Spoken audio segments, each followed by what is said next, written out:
Stephen Carter Jones here to tell you about gamification. But I'm in my pajamas right now, so roll the clip. Gamification is the application of video game principles and objectives and using them in real-life situations. Examples of this can be found in marketing, sports, fitness, and everyday work applications. Gangnam Style.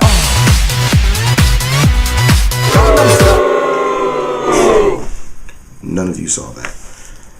But since we're on the subject, did you know a lot of video games have a lot of psychological research done to make the storyline so great? Here's a good example. One of my favorite video games of all time, God of War. God of War is the story of a fallen Spartan. What made this game so great was that it establishes an emotional connection with the player by stripping you of all of your power and accolades and having you regain them in the plot of the game. The motivation that this game's plot creates is what companies want to emulate through gamification. So we're back. Now that you know what gamification is and why the idea is so critical and why people think it's a good idea, we're going to hear what I think about it. No! Screw you, Vegeta. I have great ideas. Everybody wants to hear what I have to say. No. Okay, fine. I guess we'll talk to some other people. So let's go out and look. Okay, here we have Jovan Allen, an avid gamer, and we're just going to ask him a couple questions. So, what system do you use? Xbox 360. And before that, what did you use? PlayStation 2. So, if I'm correct, Xbox Live has gamer points or gamer score, right? Yes. So, when you play online and you have a higher gamer score than your friends, do you think that you're better than them? No. Okay. Gamer score doesn't really mean nothing. It's just for completing achievements in the story mode campaign. But your whole online experience is different than your gamer score. Okay. Next question. Do you have any friends on Xbox Live that you've never met in person? Yes. And is that odd to you when you first got on Xbox Live, the fact that you could just talk to anybody over the world, or did you feel like it was a more enriching experience? I feel like you just can talk to anybody over the world and make friends all over, no matter if they're living in the same state as you or not. Do you feel that video games reduce social interaction among people or increase it? I feel a difference from the person on how social they are outside of video games. If they're social outside of the games, then online gaming wouldn't be a difference because they'll still be the same person, just different interactions. Would you feel that, say, somebody that's shy in person would feel like they're more connected to people online? Yes, they would, because they don't have to show their face and show what they actually look like. Okay, thank you.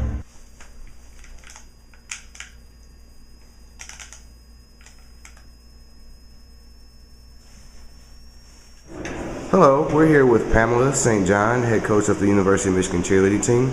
How long have you been the head coach for Michigan cheerleading? Almost 30 years. Almost 30 years.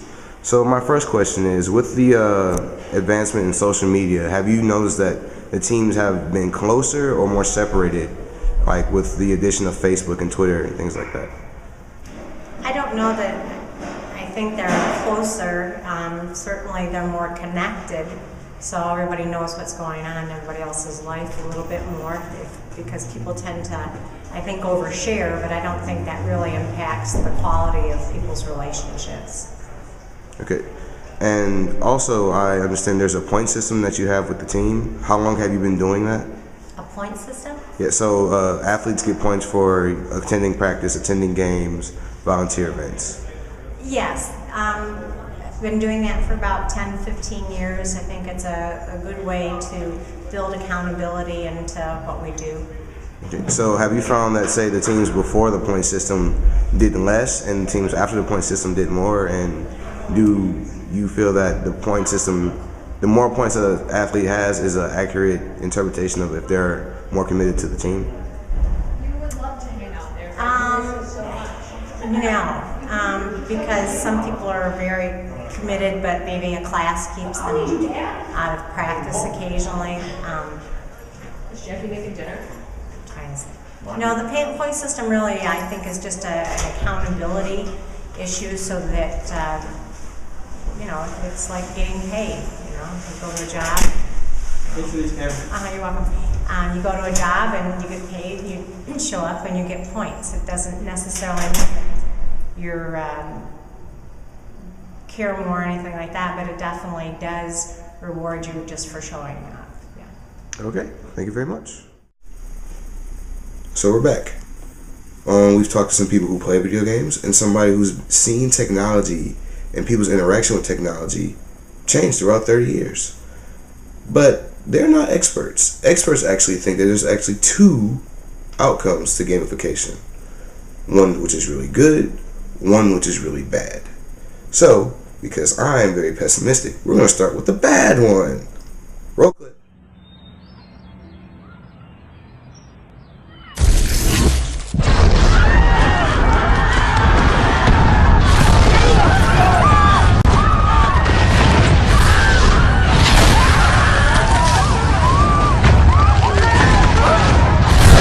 Yeah, it's some pretty morbid stuff there. But there's a bright side. So, roll clip. Meet George Jetson. His boy Elroy. Daughter Judy. So, now we've seen our utopian view, which is where everybody's interacting, information is everywhere, and everybody's happy. And we've seen the Terminator. Nobody likes the Terminator, or at least the outcome. But the truth is, both of these two extremes aren't going to happen. But we don't know. Go to hell, all of you! And if it means getting this damn thing over with, then I'm just going to have to kill your ass! Now hit my music!